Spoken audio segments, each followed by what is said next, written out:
Before you start training for your first half marathon, there are about 6 things you need to know to avoid rookie mistakes. Mistakes I made, so you don't have to. Whether you're worried about shoes, pacing, or just surviving race day. Hi, I'm Gabby and welcome to my channel. Today we're diving into a topic every first-time half marathoner needs to hear: how to not f up your race. Things I wish someone had told me before I ran mine, and things that I did hear but I ignored because I didn't think that it applied to me. It applied to me. Lesson 1, the right shoes will change your life. I need you to not get tempted by the cutest pair or the running shoes that you think everyone is wearing right now. Please do not rely on old shoes either. If you can, go to a running store. They will get you fitted and recommend the right shoe depending on your foot. Don't be afraid to try on all the shoes at the running store too. Once you have the right pair that you love, maybe get a second pair. You can start rotating them. Alternating shoes not only extends the life of the shoe that you're using, it reduces the risk of injury because you're alternating different muscles on your feet. As someone who has a very wide foot, the running brand worked out in my favor have been Asics. Another brand I really love are Sauconys. My current favorites are the Saucony Speed 4s.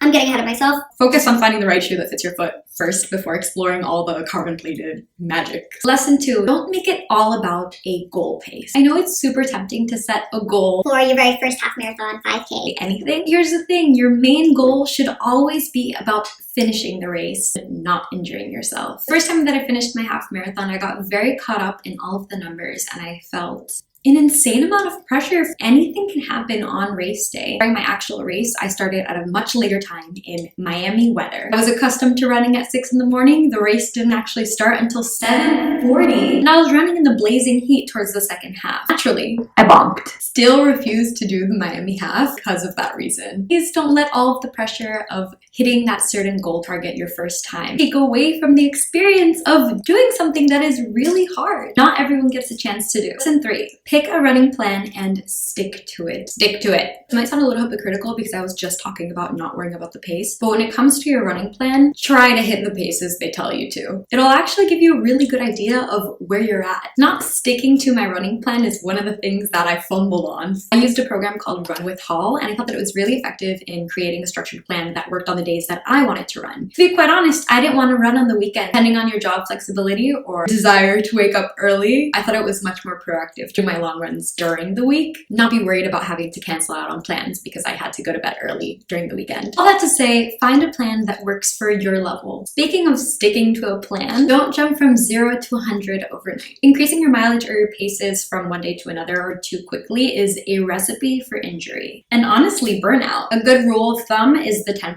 rule, where you increase your mileage, weekly mileage, 10% every week leading up to the race. If you find a good plan online, it'll probably do that for you. If you can, find an accountability partner. I like running by myself, but running alone is tough. Hopefully you can find a partner, whether it's a friend in person that you can actually run with or Strava. I didn't download Strava until a couple of months ago, but I will tell you it's made a difference with how much I push myself during a run because I know people are watching.